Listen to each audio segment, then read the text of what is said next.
mighty ADAC GT Masters. We are go. The car's found out. He's given the squeeze. Look at this, side by side. Pulling out right in front. And really good close racing. Wonderful stuff.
We are used to in the past.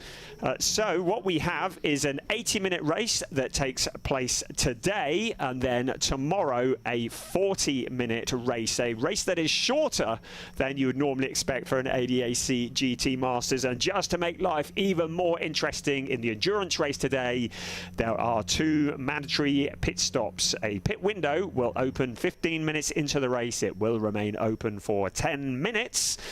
And then it will close again, and then a second pit window will open at the 55th minute and again remain open for 10 minutes. During that pit window, each of those pit windows, the cars must come in for a stop and a mandatory driver change. So one driver will be doing stint number 1 and stint number 3, and the other driver will be doing stint number 2. In one of those stops, the teams must also change the tyres on a car. So 4 wheel changes must take place. 4 wheels must be changed in one of those stops. It can be the first or it can be the second. Refueling is also allowed. So it is all about the strategy.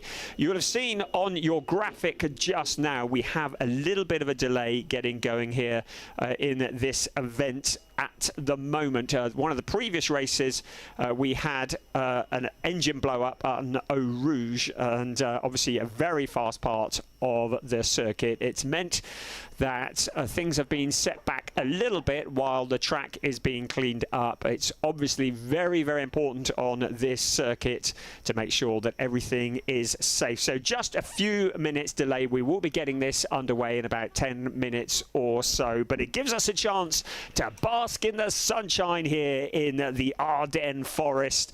What a glorious part of the world. Welcome everybody to Circuit de Spa-Francorchamps, a circuit that is 7 kilometers around. That equates to about 4.352 miles. It is a big old circuit with 19 turns, 10 to the left and 9 to the right. I ran the circuit with one of our production team, Flo, last night, and we had a great time as the sun was setting. racing, but I have to tell you, the run up Eau Rouge was a fair old trek. It's a really steep part of the circuit. Eau Rouge and Raidillon, probably the most feared corner straight combination in the world in motor racing. It is one that requires incredible bravery and incredible commitment from the drivers to take it flat out, pulling something like, well, it's about 3G of compression as they head up Eau Rouge, a lateral force of about 3G, which really does give the drivers something to think about. It is the most exciting circuit to visit, and we were so excited when we heard that for the 18th season of the longest running GT3 championship in the world, we would be returning to the legendary Spa-Francorchamps. The last time we were here, it was 2015. And our winners then were Dominic Baumann and Jens Klingmann in a Schubert BMW Z4, no less. And also in the second race, Sebastian Asch and Luca Ludwig. And they won in a Zack Speed Mercedes. They went on to become champions. And it is a Mercedes, albeit not one run by Zack Speed, that will be starting on pole position for this race today in the hands of championship leader and defending champion Elias Seppänen. He did a stunning job in quali yesterday, putting the Landgraf Motorsport Mercedes AMG on pole position. He puts himself in the best possible place to extend his championship lead. And on the subject of championships, it is all very much to play for. We are on the road to DTM in the Drivers' Championship. It's Elias Seppänen and Tom Callender, the driver duo, who lead the way from Leon Köhler and Max Osten. But Leon and Max are very much closing in on the championship leaders. They are just 12 points behind. It was less than that. It was more than that this before qualifying, but qualifying points are awarded 3-2-1, and Elias Seppänen was able to add 3 to the point score to take his total up to 121 points. And Leon Köhler and Max Osten with 109 behind them. That is 12 points back. In third in the championship, 26 points back, it's Salman Vega and David Schumacher. They had a fairly, wouldn't say slow start to the season, but not maybe the kind of start they wanted. They had a non-finish at the season opener in Oschersleben. They also had a 6th place.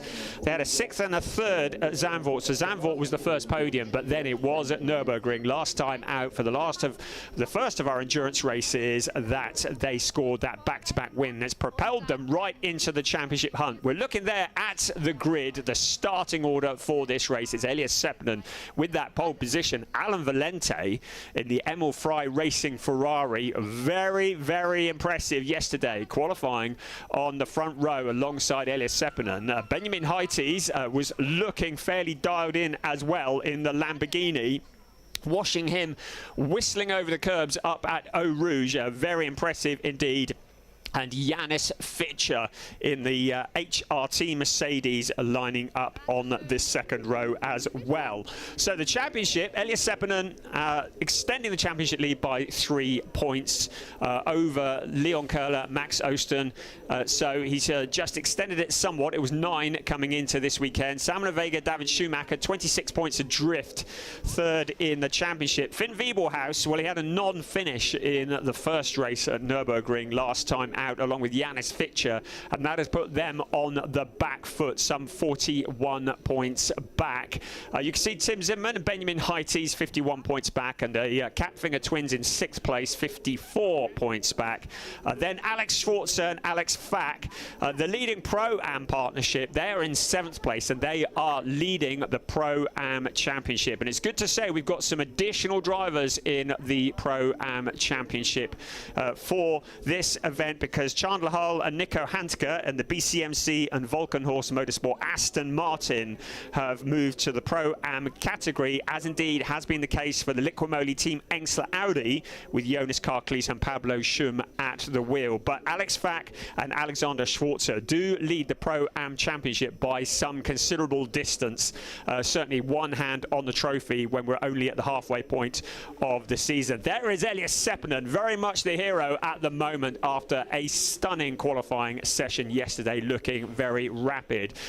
We are on the road to DTM, as previously mentioned, and it's Elias Seppänen who leads the road to DTM championship by my calculations by 100. He's got 146 points, and Max Osten has 130 in second place in the road to DTM. And of course, the winner of the road to DTM championship getting funding for DTM next year. That is quite a prize, and a lot of the drivers would dearly love to be on the grid for DTM. This wonderful initiative that has been set up by the ADAC. As we look at Gottfried Grasser, the owner of the GRT Grasser team, just chatting to his driver. That was Benjamin Heites, who qualified well yesterday. And there is Janis Fitcher. That's actually Finn Wiebelhaus on the right-hand side, I do believe, getting ready for what will be his. He'll be the second driver in the seat of the number 3 car. There is the Pro-Am car, the leader of the Pro-Am, and there is Alex Fack just getting himself ready to jump into the car. He is sharing with the bronze-rated driver Alexander Schwarzer. So yes, Road to DTM, wonderful initiative by the ADAC. In the GT4 category, the winner of that championship gets funding next year to come into this series, the ADAC GT Masters, the League of Super Sports Cars.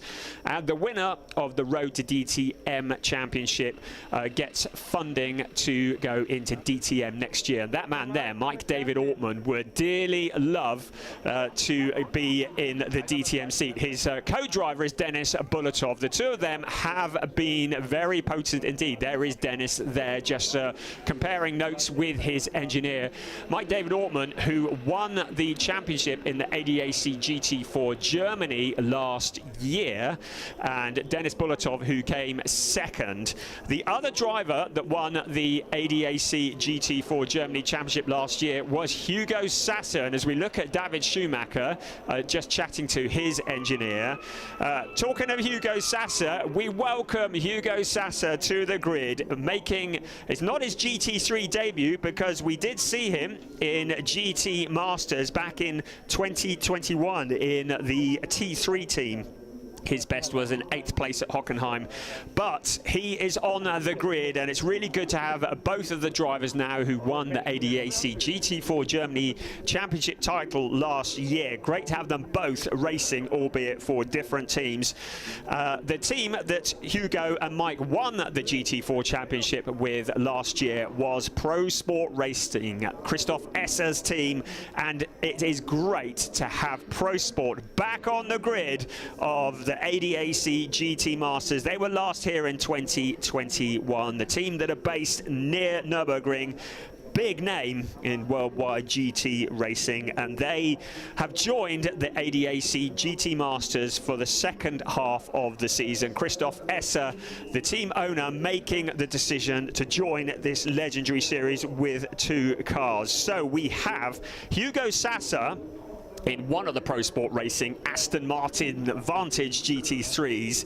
The other is Raphael Renhofer. And if you saw Raphael Renhofer in the ADAC GT4 Germany last year, you will know he is very rapid indeed. And he and Hugo, as a partnership, already forming a really good bond. And we're really excited to have them on the grid.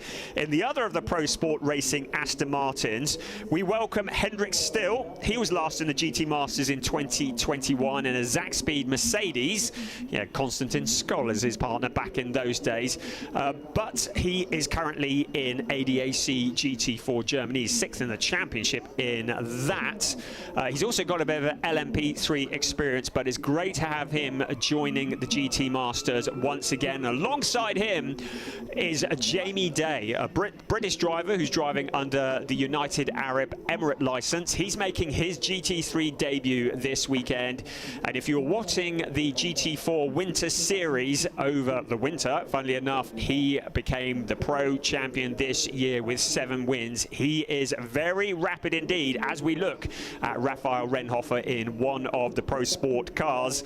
And the other is car 37, so we've got 27 and 37. But great to have Jamie Day on the grid. The 19-year-old Briton is very fast, and we are really excited to have him alongside Hendrik Still, another very potent driver combination. So lots to be keeping an eye on in this race here today. Gerhard Tweresa is back once again. He is replacing JJ Bernhardt in the GRT Grasser Racing Lamborghini. And we welcome back Taylor Hagler, who's missed the last couple of rounds due to other commitments. But Taylor Hagler from the USA is back on the grid, and we're looking forward to seeing how she can get on in the number 19 car.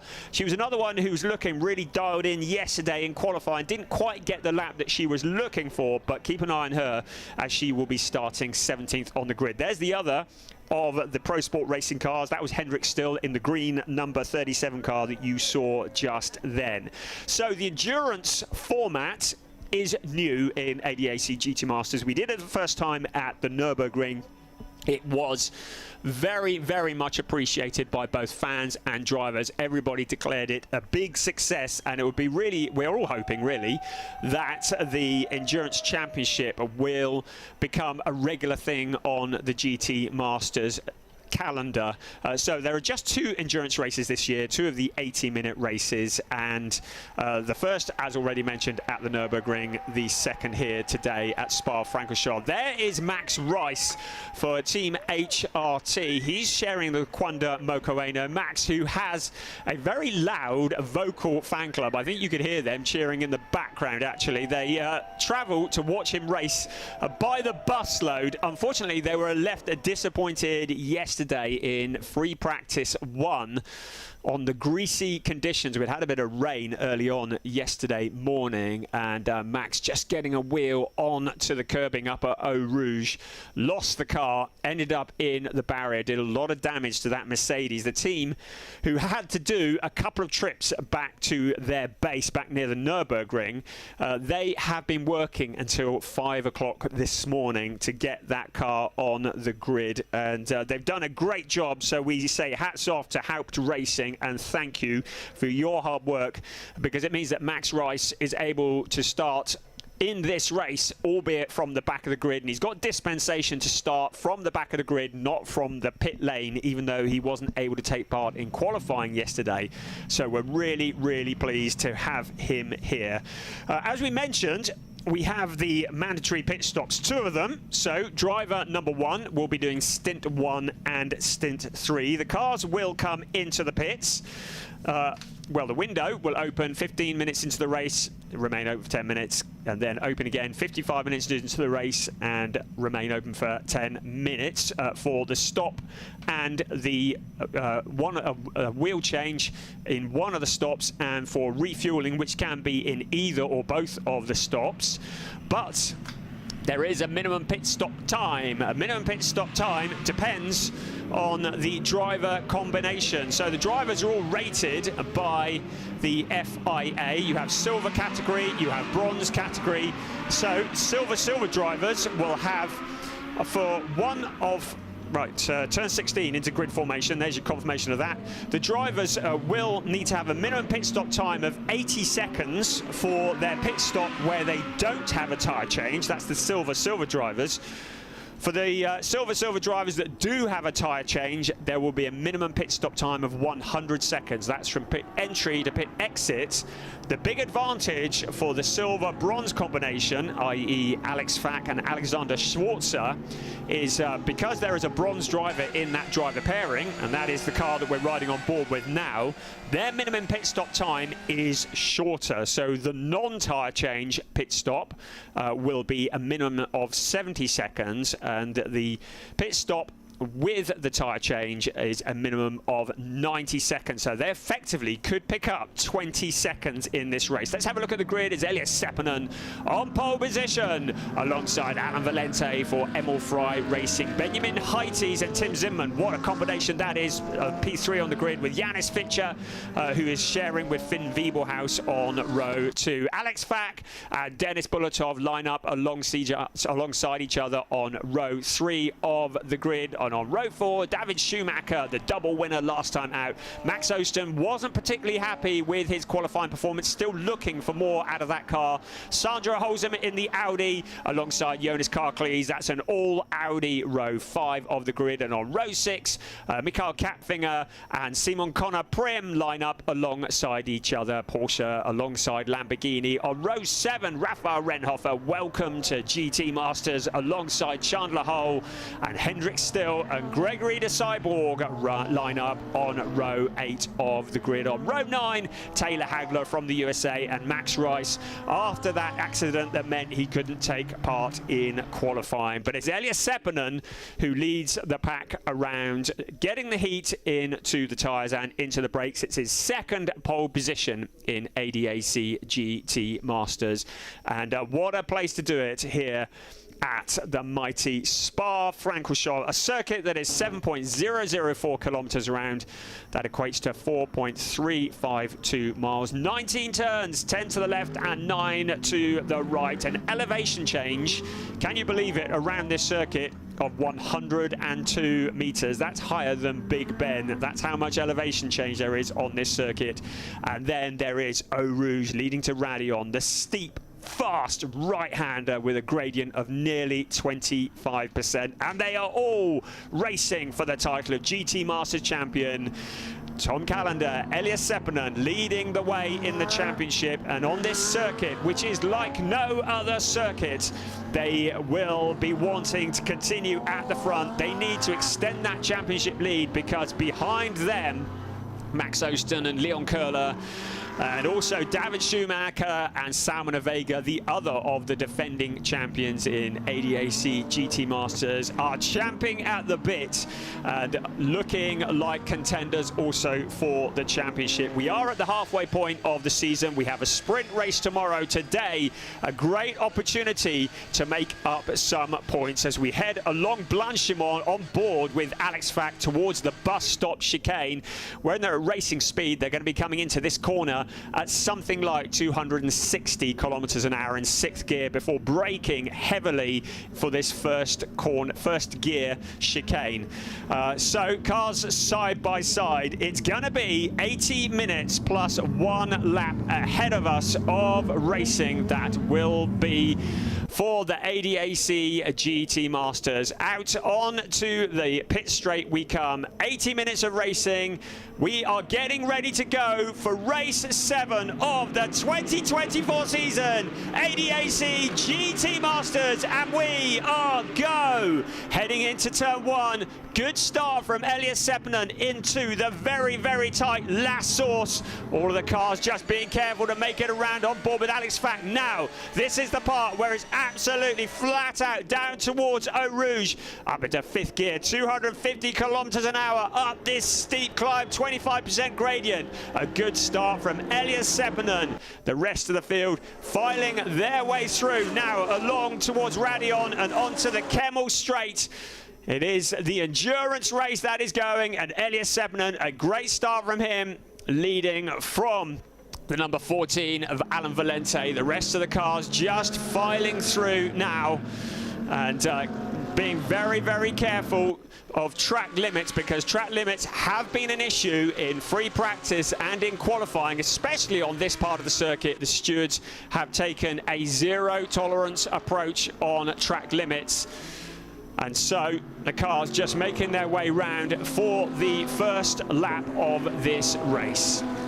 So just riding on board with Alex Fack, just see the car in front of him picking up a bit of dirt, but keeping it all pointing in the right direction. It's very, very important to not be making mistakes early on in this race, because this is a long race. Elias Seppänen leading the way, Alan Valente in second, Benjamin Heites, Janis Fischer in third, and Alex Fack in that 4th place. Alex, the leading Pro-Am driver, the green on the number, indicating he is in the Pro-Am category. Jonas Karklees is second in the Pro-Ams in car number 8 ahead of Chandler Hull. And I see Taylor Hagler has now been flagged up as Pro-Am as well in the number 19 car, sharing with Gerhard Tweresa. So there's a car going wide. That's Bolotov, who goes out onto the gravel. He's able to gather it all up. He gets back onto the track, but Denis Bolotov having a very wild moment. This is on board with Denis Bolotov, and he gathered it together. He managed to keep it out of the fence, but a fairly scary moment for Denis Bolotov as he went wide. He's going to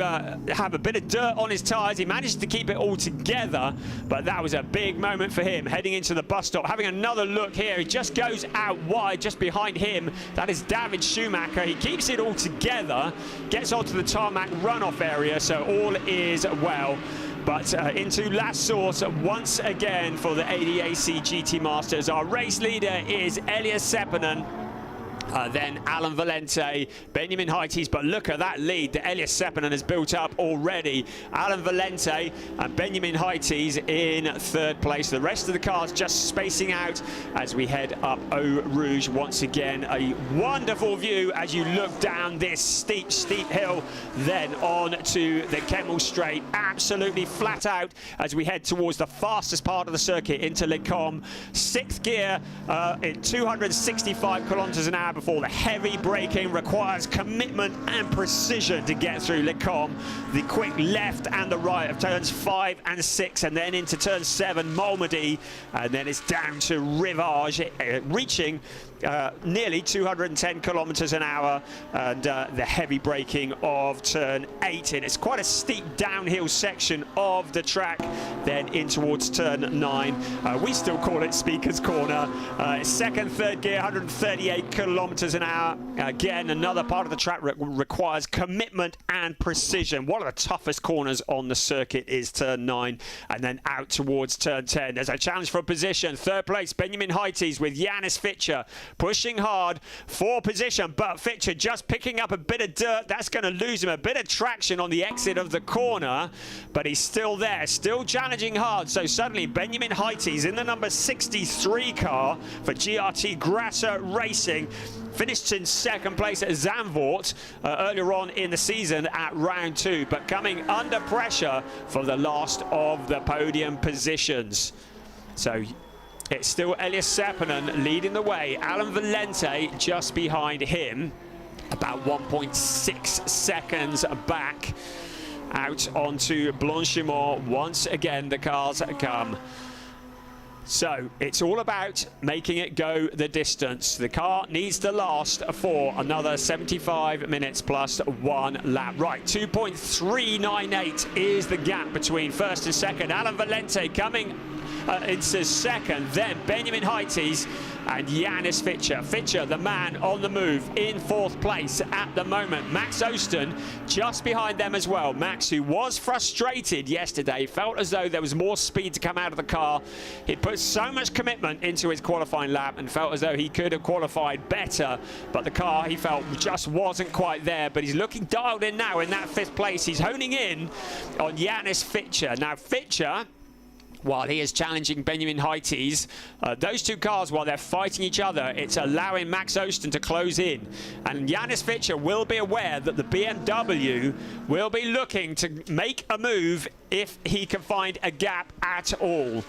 So at the moment, it is as you were. It's still Benjamin Heites in the orange and blue Lamborghini. Janis Fitcher just waiting for his moment, and it might be along Blanchimont and in towards the bus stop. Might be his best opportunity to make a challenge. He's certainly tucked up close to the Lamborghini, flashing the lights as has become customary in GT racing, trying to distract the car in front. Max Osten just giving it everything he can to close in. There's our race leader, Elias Seppänen. Alan Valente has broken clear of Benjamin Heites. This is the battle of a third. It's the closest battle in the race. Janis Fitcher, Max Osten, Alex Fakin there as well.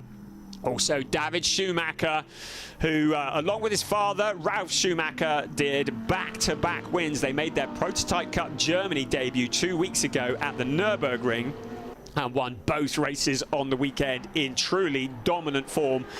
It was great to welcome Ralf Schumacher back to the race circuit, and at the legendary Nürburgring, they put on quite a show. Father and son winning both of the prototype races. So A black and white flag for track limits. Well, that's how hard Max Osten is pushing. Track limits on turn 3. So that is up near Eau Rouge that track limits have been signalled. So Max Osten needs to be careful, because if he gets many more of those warnings, he will find himself with a penalty. Heading out towards La Source, turn 1. We're out of turn 19 and in towards turn 1 we come.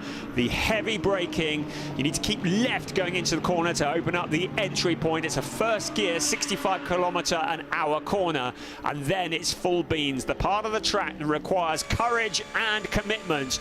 You feel yourself being pressed against the seat and then up over the hill, the blind crest. It takes a lot of courage to keep your foot buried on the accelerator, but that's what you need to do. Up Eau Rouge into Radion and then along the Kemmel Straight. This is another great overtaking opportunity. Will Janis Fitcher make a move on Benjamin Heites? Well, at the moment, nothing going into Lecom, but you get the feeling he is just biding his time. There's Max Rice, who's just moving his way forwards from the back of the pack. So we have Elias Seppänen leading the way. That is the battle you just saw there briefly. Denis Bulatov in 9th place. But Elias Seppänen leading the way from Alan Valente. They are spaced out on the track, but this is the fight for 3rd. Benjamin Heites, Janis Fitcher, Max Osten, then Alex Fack, David Schumacher. Somebody in the background who's just kicked up a bit of dirt. Then Sandro Holzem, another driver who's looking very dialed in and qualifying yesterday ahead of Denis Bulatov, who we saw going wide onto the gravel. Then Jonas Karklees, Mikael Kapfinger, Simon Conner-Prim, Gregory de Cyborg in 13 ahead of Raphael Renhofer in 14th. Max Rice from the back of the grid, so he's made his way past 3 cars, but it's a lot of work to do. Still got 71 minutes in which to do it, and to remind you, there will be 2 pit stops required for each of these cars. Seppänen has opened up quite a gap at the front. You can see first, you can see second, but 3rd is the fight. That is really stacking up. 3rd, 4th, 5th and 6th.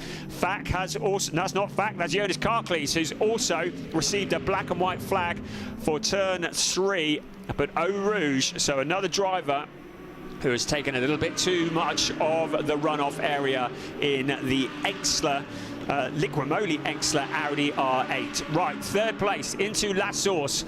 This is the battle that we are keeping an eye on. Out of La Source, out along, once again, flat out towards Eau Rouge.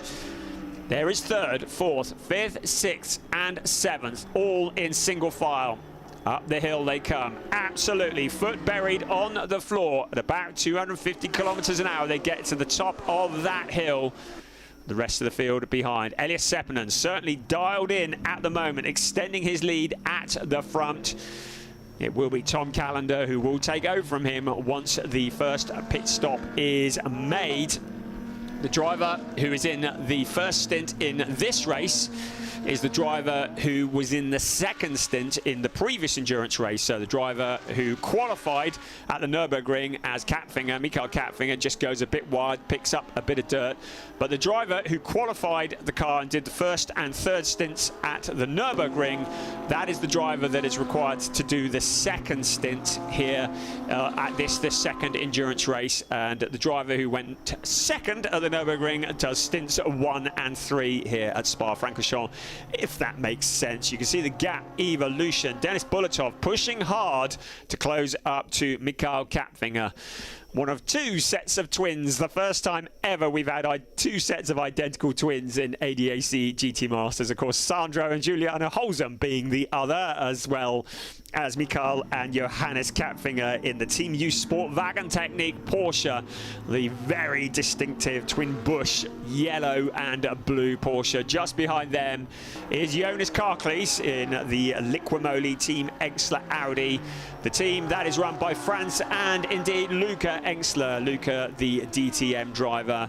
But Kapfinger in that 10th place at the moment, had a podium at the season opener in Oschersleben, and has had a 4th place at Zandvoort, so only 1 trip to the podium so far this year, but looking to make up for that as they bump over the bus stop chicane out along past the Formula One grid and up towards La Source once again.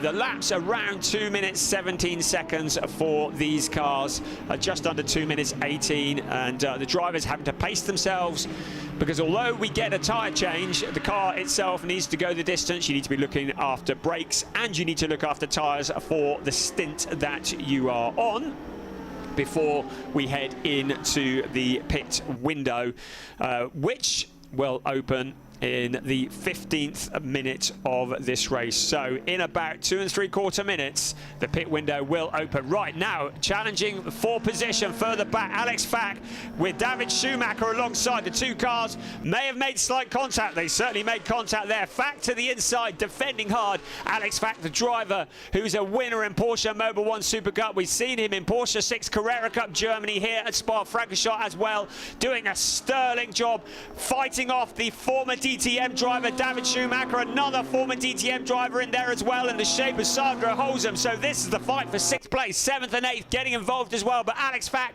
making that Porsche as wide as he possibly can to hold on to that 6th place. Now David Schumacher has Sandro Holzem for company. Two ex-DTM drivers running together on the circuit. David Schumacher and Sandro Holzem. We saw them both in DTM last year, here in the GT Masters this year. David Schumacher, the bigger picture very much in mind as he is closing in on the championship leader, but he knows the championship leaders at the moment are leading this race by some distance. They're quite a long way ahead. Is Elias Seppänen ahead of Alan Valente and Benjamin Heites, who's still holding on to that 3rd place. Look at this. Sandro Holzem suddenly putting the heat onto David Schumacher. That's allowed Alex Fack to break clear because suddenly David Schumacher, having been looking at fighting the Porsche in front of him, as once again he heads along Blanchimont, suddenly has his mirrors full. But Sandro Holzem getting a little bit leery out of turn 16 and 17 in towards the bus stop. The back end of the car stepping out a little, but Denis Bolotov is in there as well as Mikael Kapfinger. This could all change.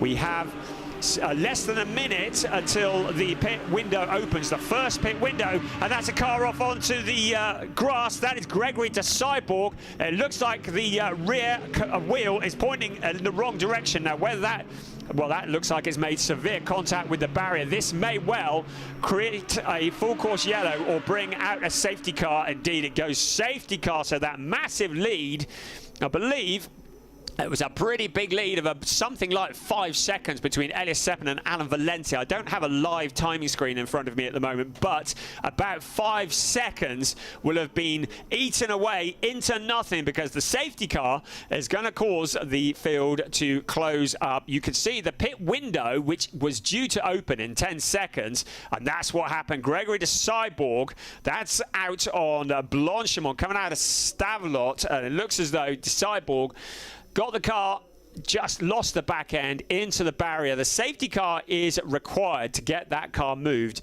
So the pit window has been delayed, and it means that that massive lead that Elias Seppänen had built up, and Elias Seppänen, right, a penalty lap for Jonas Karklees for track limits on turn 3. So the penalty box, which is out on the exit, I think it's out on the exit of turn 7.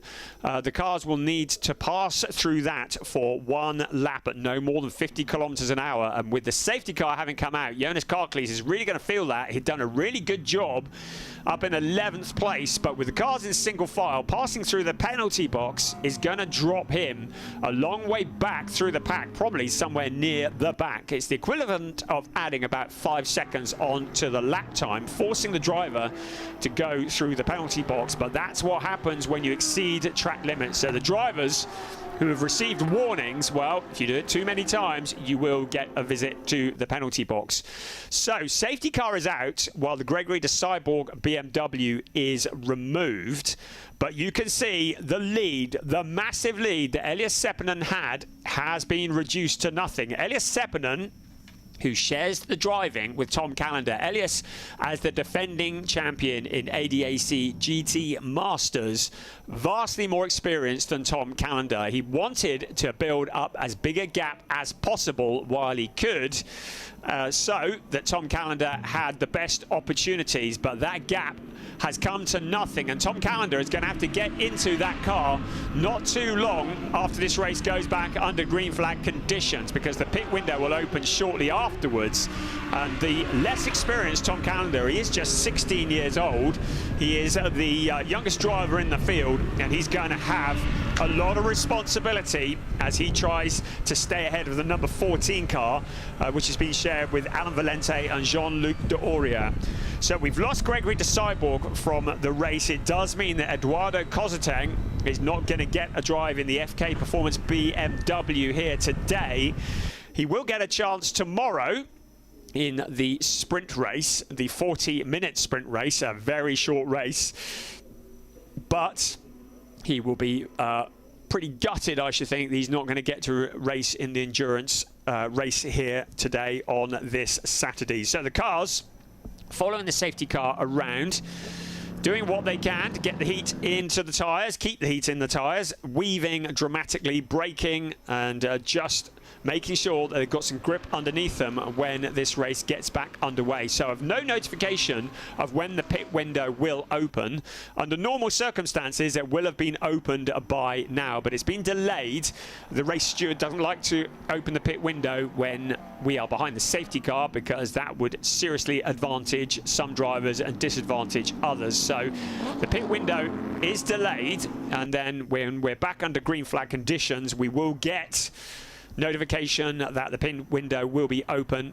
Now, Elias Seppänen will have the option of staying out for up to 10 minutes. The Landgraf Motorsport team will be able to extend it till late in the window to try and build up that gap again before the less experienced Tom Callender gets behind the wheel. But certainly part of the strategy for Landgraf Motorsport and indeed Elias Seppänen would have been to have built up a gap and to have had that when the pit window opened, and that is not going to play out. So behind the safety car, Elias Seppänen, Alan Valente in second, Benjamin Heites ahead of Yanis Fitcher, Max Osten, Alex Fack, the leading Pro-Am driver, did a good job fending off David Schumacher and Sandro Holzem. Dennis Bulatov, who'd had a fairly wild ride of it earlier on in the race, but doing a solid job in ninth, ahead of Mikhail Kapfinger. Then Jonas Karklees, who has to visit the penalty box, ahead of Simon Konoprim. Max Rice up to 13th now from last on the grid. And I would just say, Max Rice in the blue number 5 car. Check out his app, the MR28 app, if you want to get all the inside information. A wonderful app that he and his father have put together to promote him as a driver. And you can download it free of charge, MR28, the Max Rice app. It's got lots of information about the driver, about what he's up to. Would highly recommend it.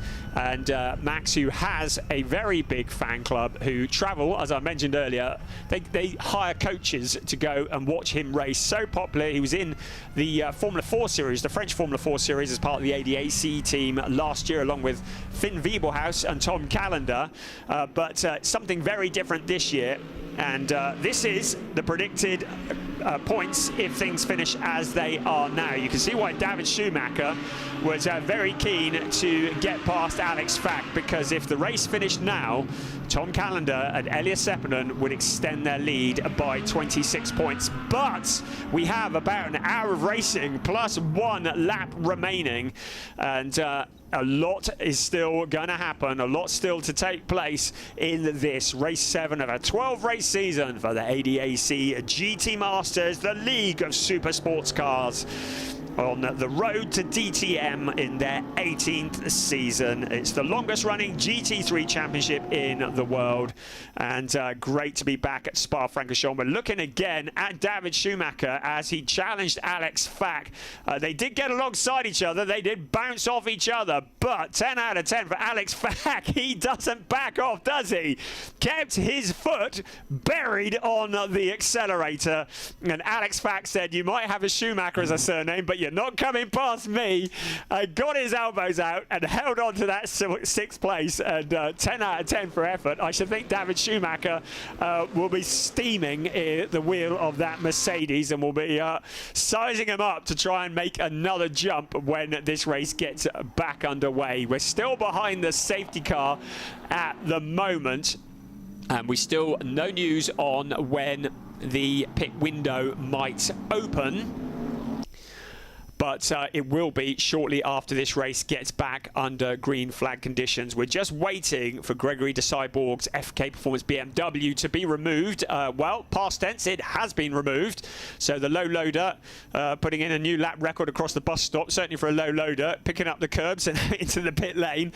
The BMW goes back to the pits, and FK Performance will get to work on that, get the car put back together, ready for the 40-minute sprint race, which will take place tomorrow. We are back at Spa-Francorchamps for the first time in 9 years. Our 3rd ever visit here in ADAC GT Masters.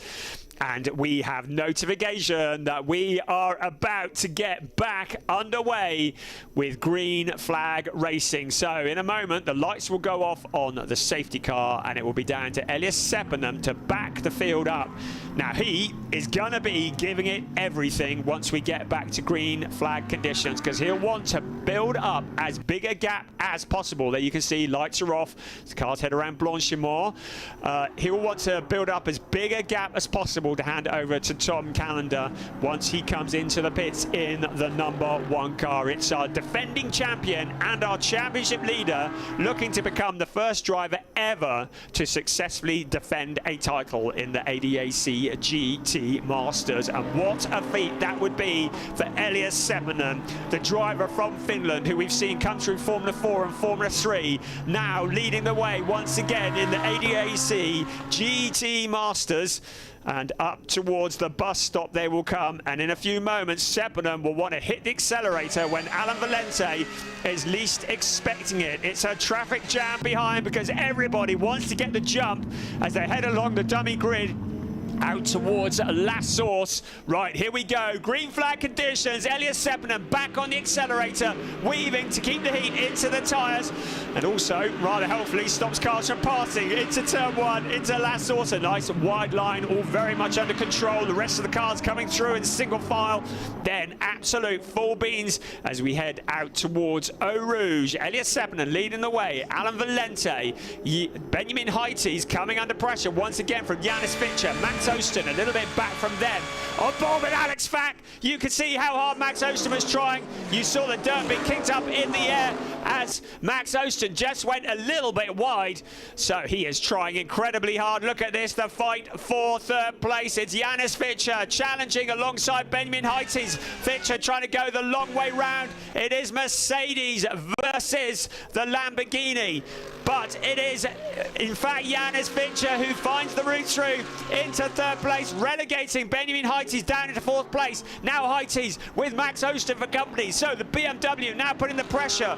But Max Osten has a penalty lap for exceeding track limits. So Max Osten with a visit to the penalty box. This is going to hurt because the rest of the field are so close to him behind. He is going to lose about 5 seconds. That's going to lose him a whole load of places. He will have to take the penalty next time around, and that is going to seriously hurt his championship challenge. He and Leon Köhler, who are very much in contention for the championship, in 2nd place in the championship, having to visit the penalty box. That is an absolute disaster for Max Osten. He said he was struggling with the handling of the car. He's been pushing really hard.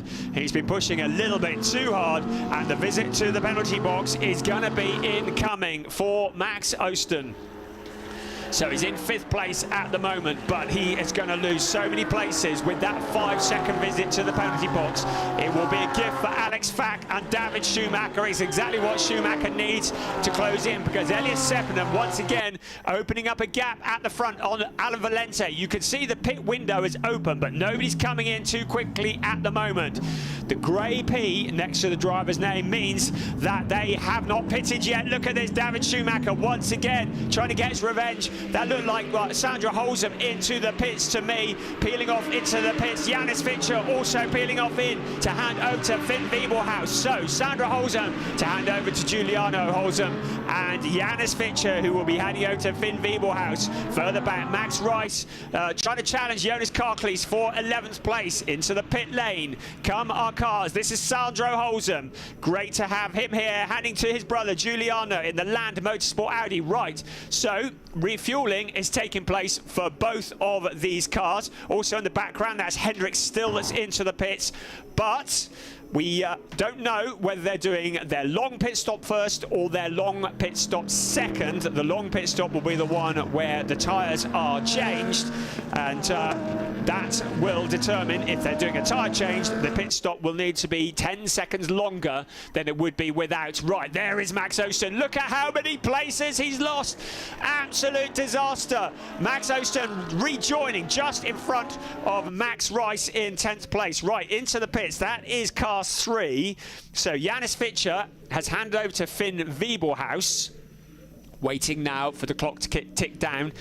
Doesn't look to me like they have made a tyre change, so I think that would have been the shorter stop from pit entry to pit exit. The minimum pit stop time would be 80 seconds, so that was a short stop.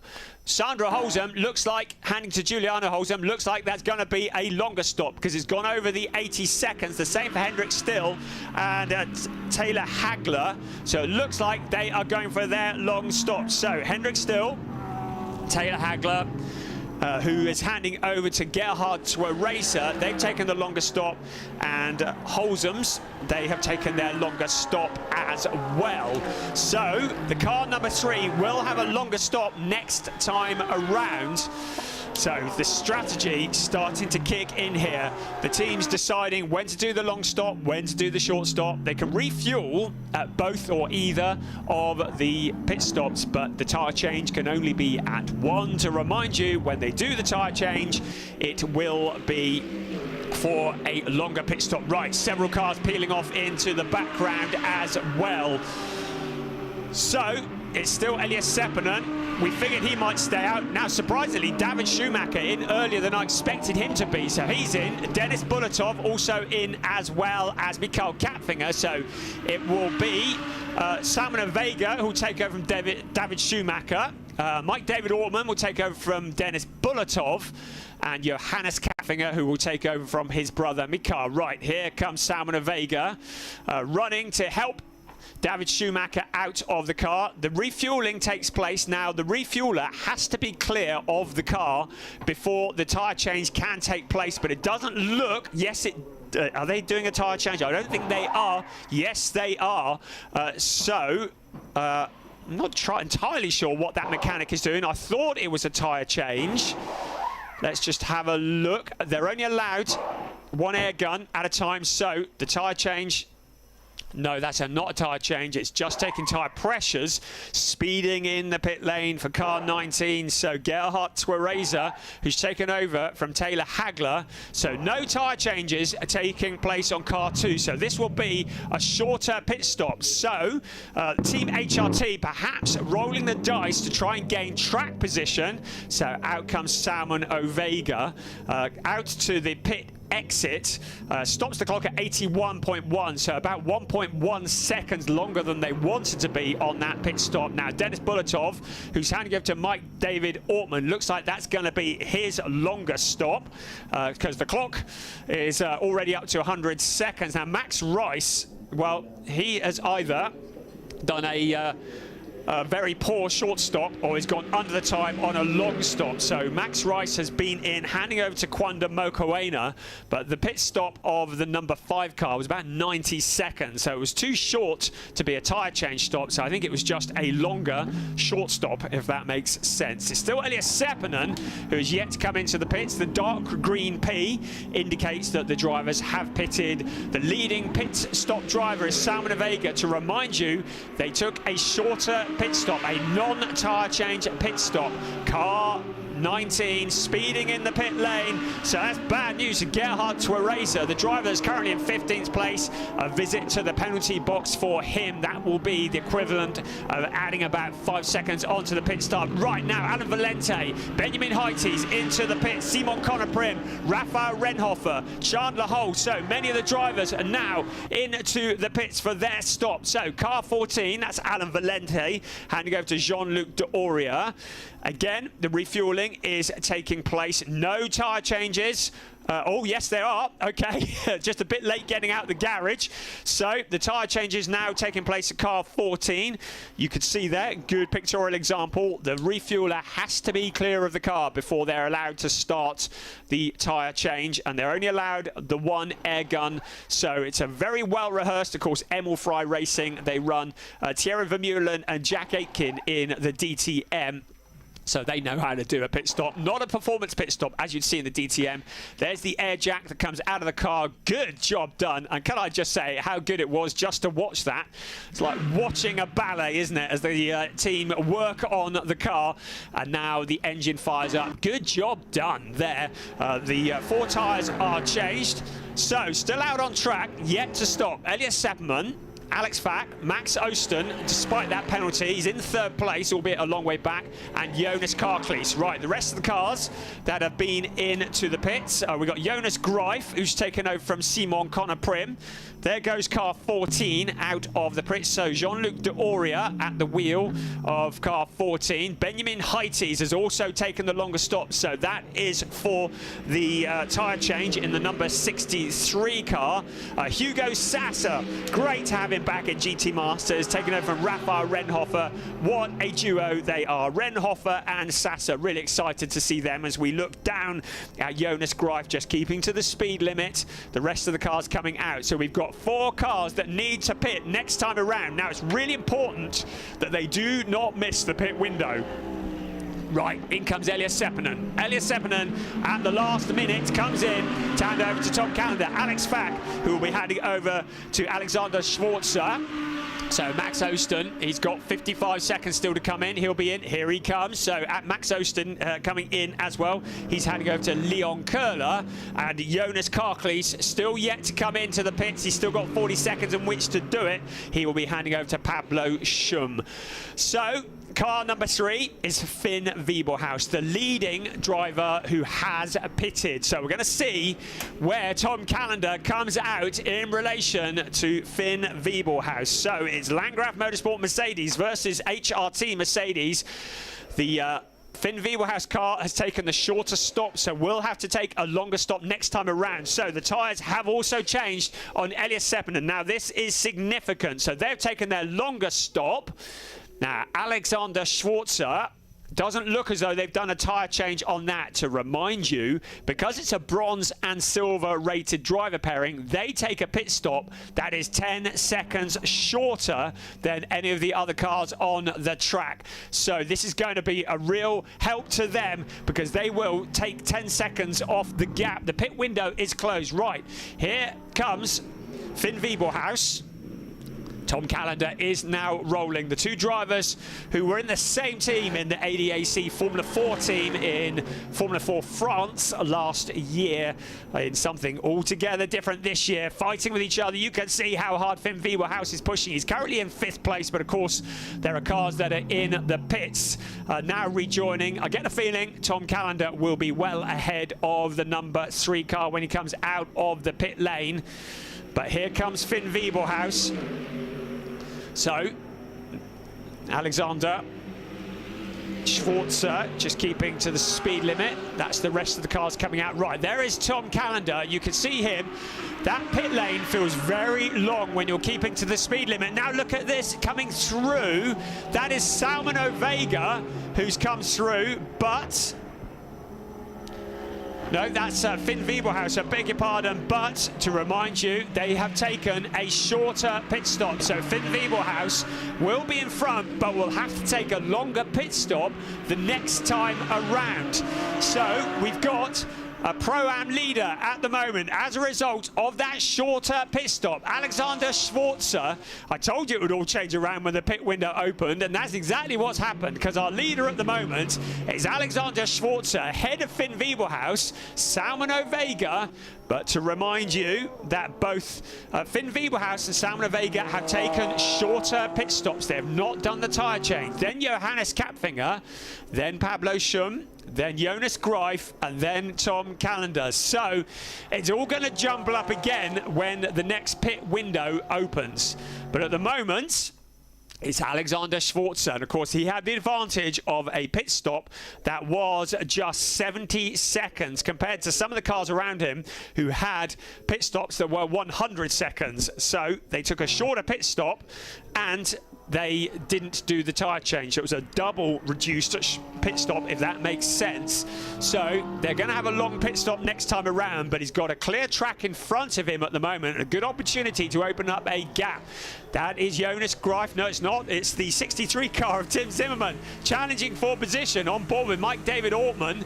So that is 11th and 12th place, fighting very much for position with Leon Köhler. Köhler coming out the worst of that battle. So Leon Köhler relegated by the cars in front. In the background, Kwanda Mokoena, the popular driver from South Africa.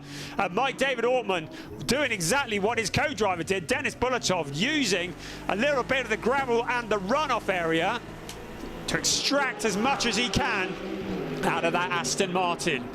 So, pit stops number 1 are done.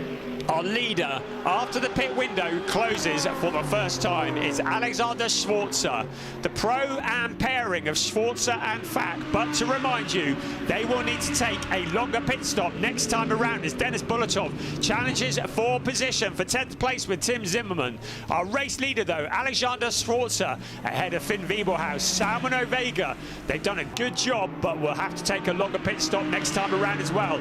Our early race leader, the number 1 car, now with Tom Callender at the wheel, is in 7th place. But look at this, the fight for the lead of the race. Finn Wiebelhaus up with Alexander Schwarzer. This is the battle for the lead. 42 minutes plus 1 lap remaining of this race. It's the silver-silver combination versus the Pro-Am driver of Alexander Schwarzer. To the inside he comes, under braking, and out towards turn 9 they go. So on board with Alexander Schwarzer. In fact, that was up to turn 10. So Finn Wiebelhaus manages to take that position away into the lead of the race.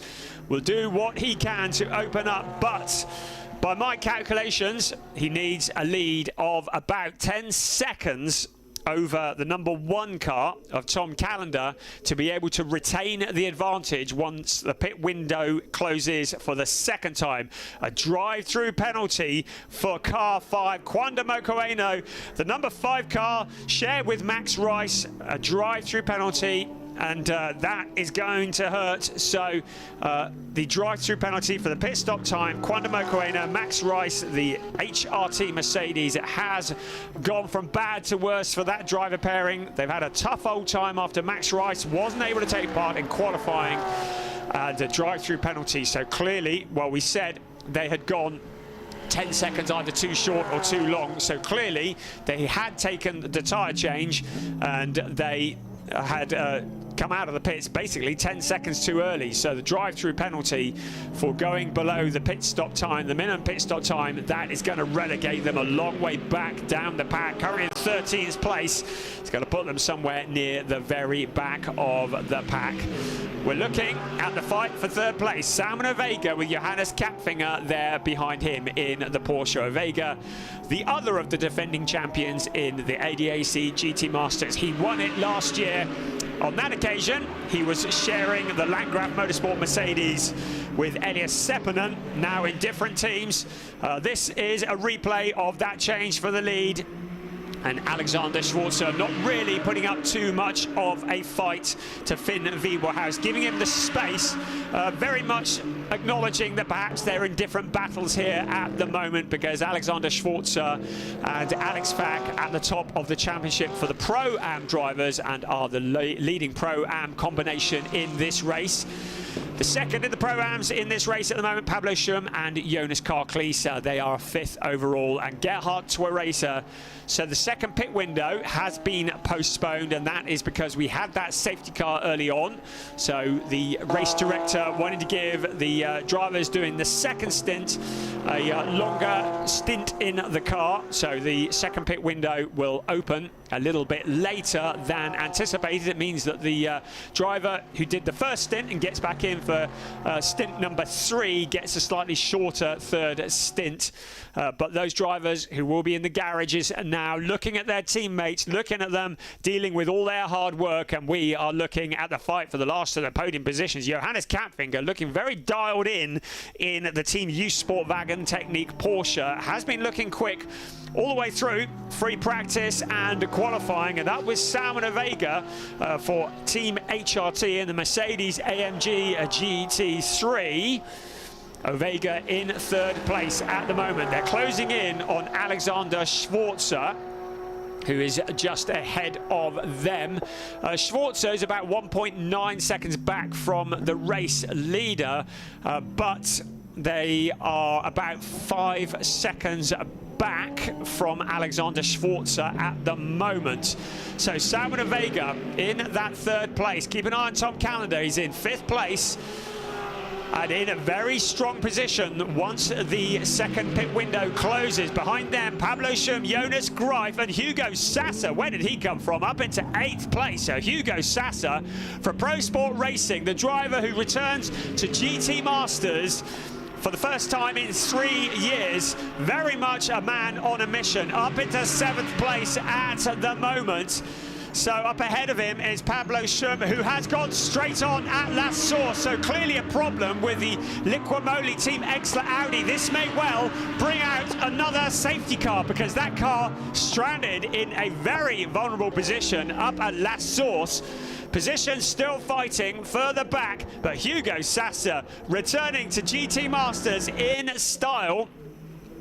He's got Jonas Greif and Jean-Luc D'Auria with him. So Jean-Luc D'Auria just ahead, Hugo Sasser challenging for that position. So are we going to get a safety car? Depends on whether Pablo Schum can get the number 8 car to safety or not. Salman Vega really looks to be struggling for pace in comparison to Johannes Kapfinger in that 4th place. So the battle for 3rd place.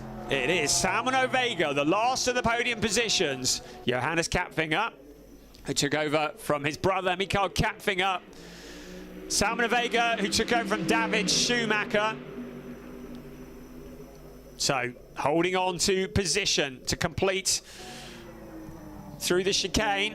And once again, it is still the Mercedes that stays in front at the moment, but they've managed to get the number 8 car. Looks like he's managed to get it to safety, so good news there. But now Kapfinger finds a gap to the inside of Salman Vega, and Kapfinger is through into 3rd place. So this again will have implications on the championship. David Schumacher and Salman Vega, who won back-to-back races last time out at the Nürburgring. They won the endurance race, they won the sprint race, but at the moment have been bumped off the podium by Johannes Kapfinger in their Team Youth Sportwagen Technique Porsche.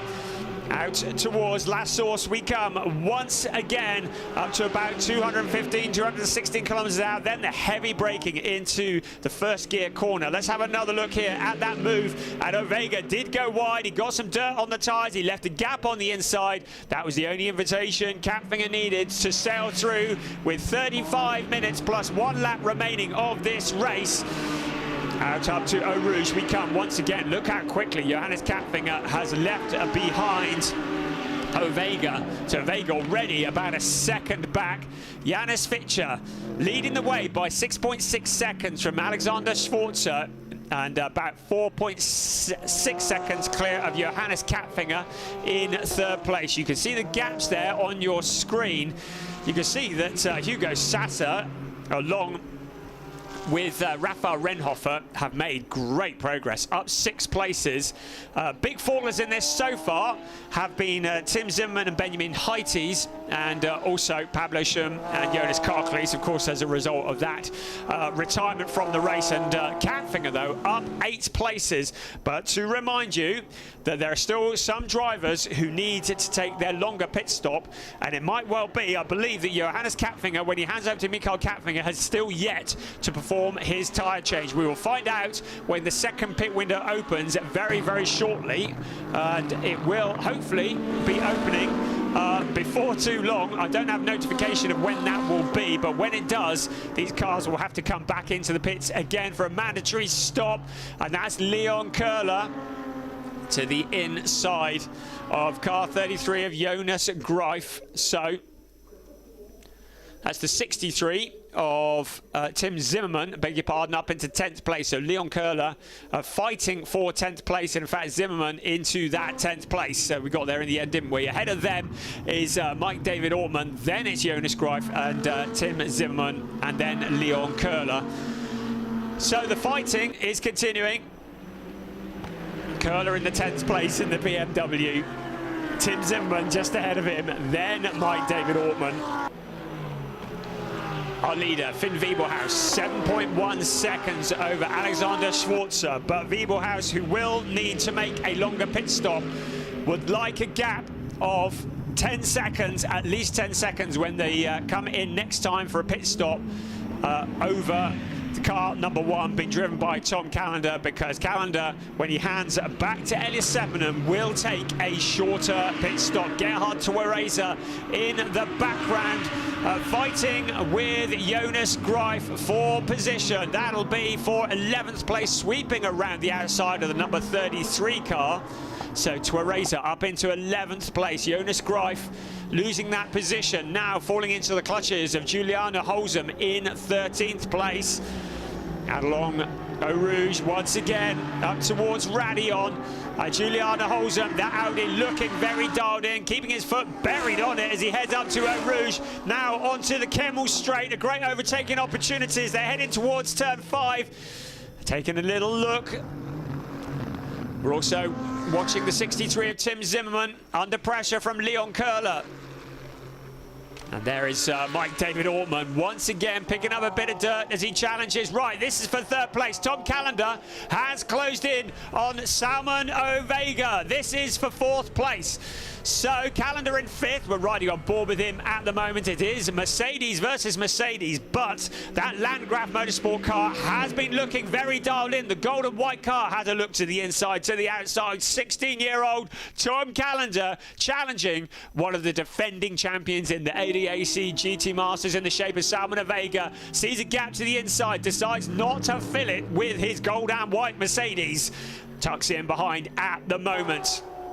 So Ovega under immense pressure from the young Tom Callender, flashing the lights, trying to distract him. Under braking once again. Still, it's Ovega, but how much longer can he hold on? This is onto the Camels, onto Blanchimont once again. It'll be flat out along here, foot buried to the floor all the way as they head in towards the bus stop. Under braking, Callender has a look to the outside into the bus stop. Can he get to the inside? Yes, he can. Peeling off into the pit lane is Salman Ovega. Now, I've got no notification that the pit window is open, so the number 2 car peeling off into the pit lane. Now, was there an issue for him? Oh, it's the drive. Is that a drive-through penalty? I think it is. We haven't been notified by one, but he's just come past my pit box window. I've got no timing screen in front of me, unfortunately, so I don't know why he's peeled off into the pit lane. But Ovega, no, he is into the pits. There's not a drive-through, so clearly an issue with the car. So the crew are having a look. This is a disaster. Salman Ovega out of the car, along with David Schumacher. It looks like they are retiring. Ovega, you can see from his body language, he is thoroughly fed up. He walks away from the car. So the number 2 HRT Mercedes looks to have retired from the race. This is very significant in terms of the championship. Talking of the championship, Leon Köhler, Tim Zimmermann still fighting fighting over that 7th place. To remind you, coming into this race, Max Osten and Leon Köhler were in 2nd place in the championship. They were just 12 points behind championship leaders Elias Seppänen and Tom Callender. Salman Vega and David Schumacher were in 3rd place. They were 26 points behind. Look how hard Leon Köhler is fighting that BMW. They clearly have not got a handle on it yet. Certainly Max Osten had said that the car was not handling in the way that they wanted it to, and he's still fighting hard to keep it on the track. Car 1, a black and white flag. That is Tom Callender for track limits on turn 3. So championship leader and the early leader of this race, the car that's currently in 4th place, currently in a strong position, certainly to finish on the podium, potentially to win this race, with a warning for track limits. And Elias Seppänen will be looking on very nervously from the pits, because we've still got 28 3/4 minutes remaining of this race. Tom Callender needs to not be picking up any more warnings like that. Looking at Hugo Sasser. Being challenged by Gerhard Tweraiser. Tweraiser in the gold and black Giatti Grasser Lamborghini. A gap to the inside. Gerhard Tweraiser, something of a veteran of GT Masters racing, returned after a long time away from it. Hugo Sasser returning after a 3-year break. He's very much a star of the GT4 scene, but now having to fight off the very experienced Gerhard Tweraiser. Tweraiser has the line into La Source under braking, and the Giatti Grasser Lamborghini squeezes in front out of La Source towards Eau Rouge. Once again, the gold and black car stealing the position away. The 35 car also challenging for position. Nico Hanske, who finds a route past Jonas Greif. Jonas Greif, who is in Porsche 6 Carrera Cup Germany last year, moving into GT Masters this year. Doesn't have a reply for Nico Hanske in the number 35 BCMC and Volkenhorst Motorsport Aston Martin Vantage. Sails through into 12th place, and out along the Kemmel Straight comes once again, having pulled clear of car 33. Alexander Sforza is our leading Pro-Am driver in 2nd place. We're looking to see what the gap will be when he crosses the line next time around. Our race leader is Finn Wiebelhaus. You can see Johannes Kapfinger has been on a mission while we've been looking away. Porsche versus Porsche. For 2nd place is Alexander Sforza, the bronze-rated driver. In the background, you can see Tom Callender. So the first 4 cars are all closing up. We've still got another pit stop to come. And to remind you that during those pit stops, some of the drivers will be taking a shorter stop, including car number 1, Tom Callender, who will be taking a pit stop that will be 10 seconds shorter than some of the cars around them, including our race leader, Finn Wiebelhaus, when he hands the car back to Janis Fitcher. Into the bus stop we come once again, out across the grid towards La Source, turn 1. It's the fight for 2nd place. The bronze-rated Alexander Sforza doing a sterling job. He will have, in the next pit stop, another short stop on account of the bronze and silver pairing with Alexander Fack. Out to turn 1 once again. So there is David Schumacher just comparing notes. Of course, he won't be getting a second drive of that car today, and it's going to give them a steep hill to climb in the championship. Up the steep hill comes Alexander Sforza. Johannes Kapfinger pretty close behind, but not close enough at the moment. Can he close up on the Kemmel Straight? He'll pick up a slipstream, but look who's in the background. Championship leader Tom Callender in that 4th place, but he must not attract the attention of the stewards again. There is Sforza in that 2nd place at the moment, using all the experience that he has to hold on from Johannes Kapfinger in the 3rd place. Tom Callender there as well. So Finn Wiebelhaus continues at the front to try and stretch his lead as much as possible. And while these two are fighting over 2nd, that allows him to do just that. That's Leon Köhler, who's had a bit of a moment. So Leon Köhler dropping back through the pack.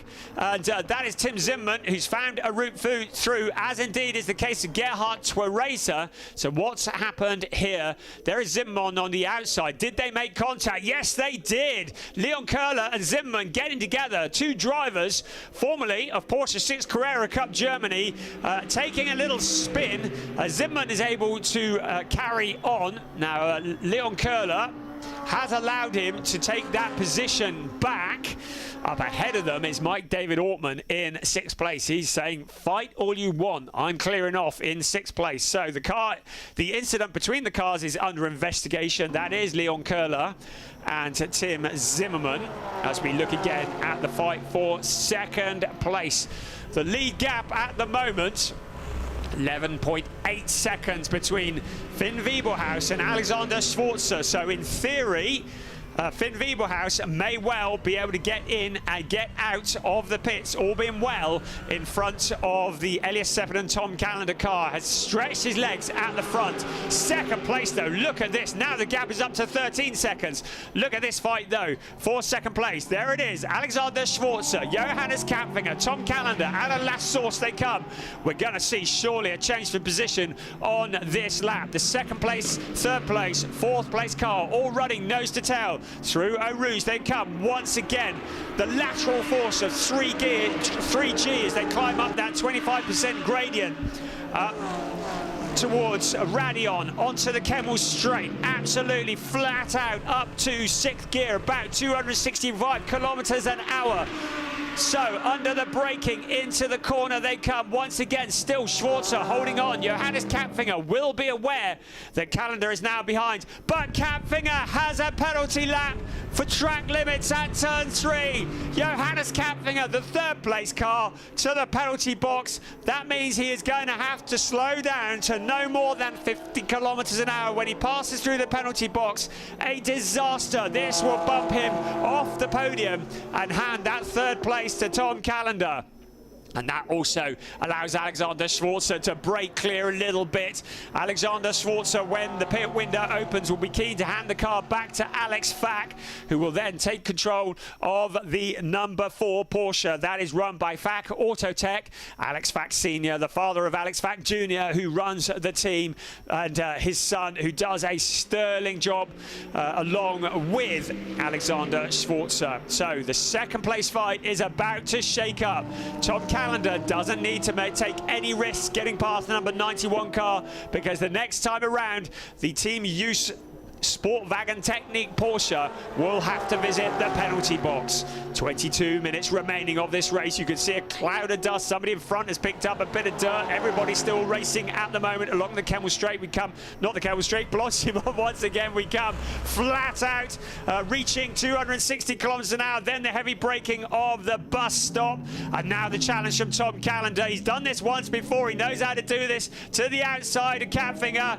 He says, I don't need to wait for you to get into the penalty box. I need to set about 2nd place. That's exactly what he's trying to do. Finn Wiebelhaus has 10.6 seconds on this gap. You can see from your graphic that the pit window is about to open any second now. And then this race is going to change around once again, because those who did not take on tyres in the 1st stop will need to take on tyres in the 2nd stop, and in so doing they will have to take a longer pit stop, longer by 10 seconds. It's a replay of that fight for position up into 3rd place. So 2nd still Alexander Schwarzer. Right, in comes Hugo Sasser, going early when the pit window opens, handing back to Raphael Renhofer.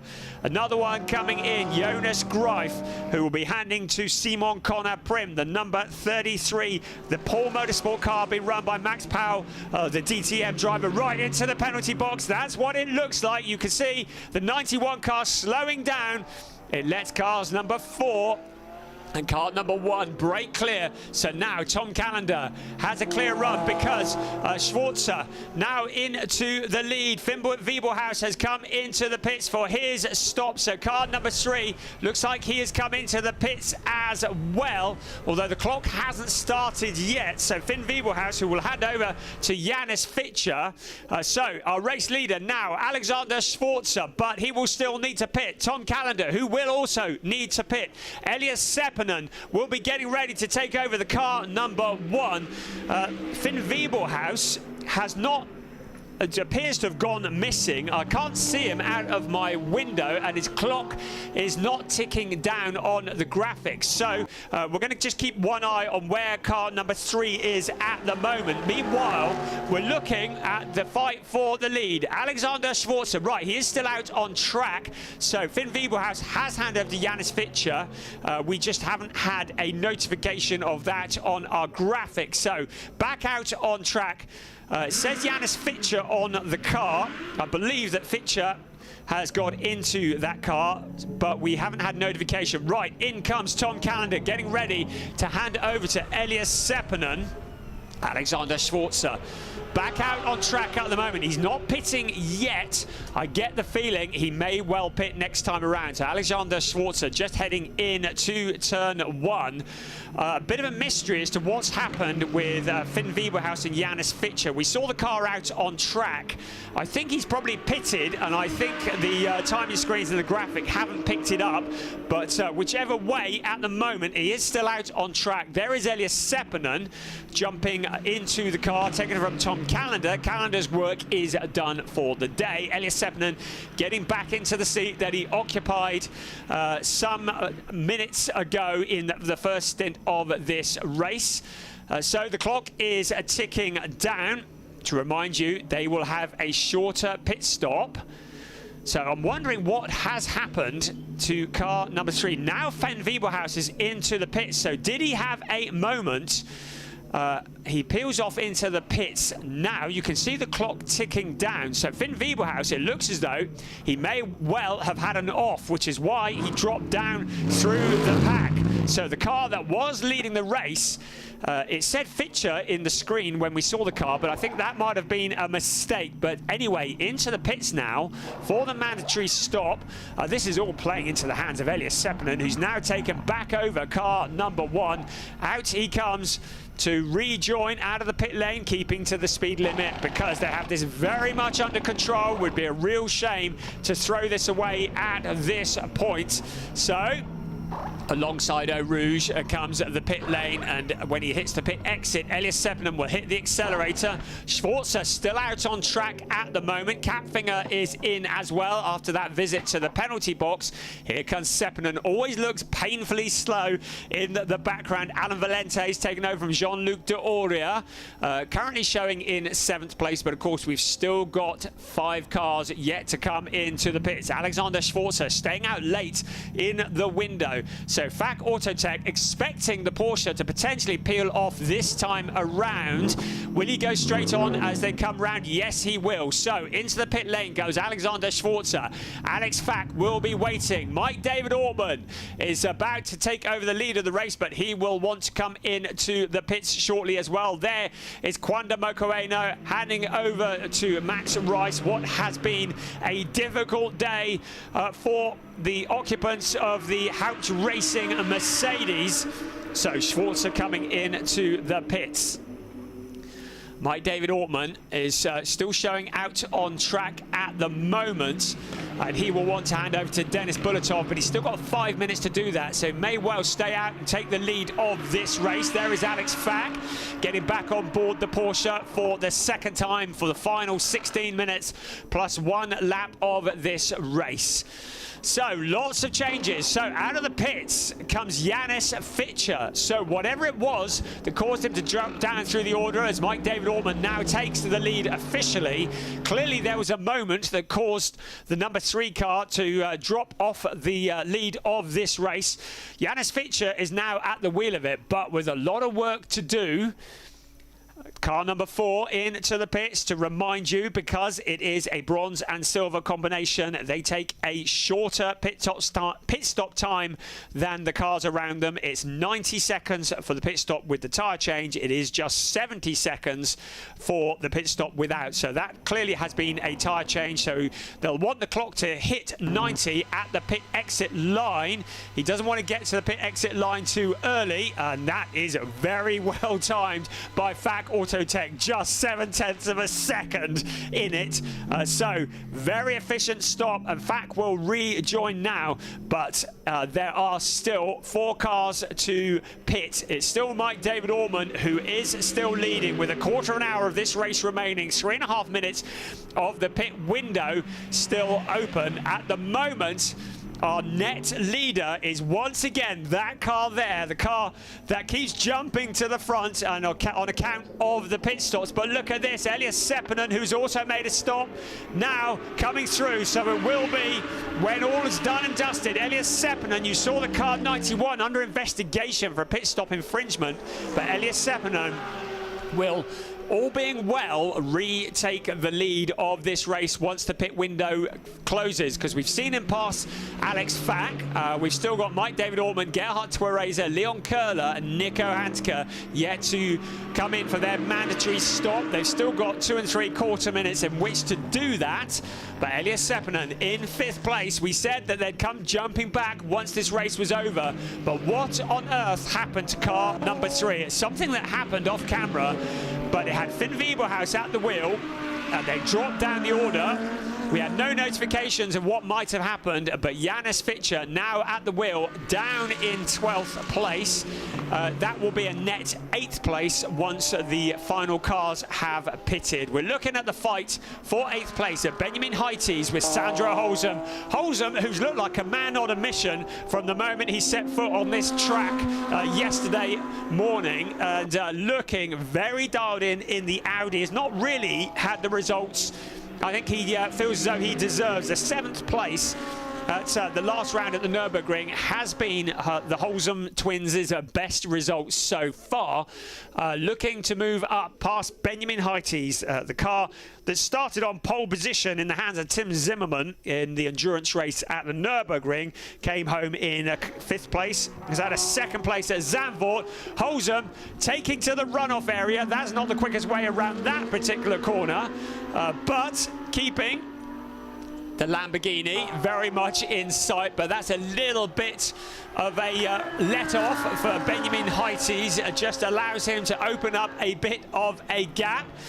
We've still got 4 cars yet to pit.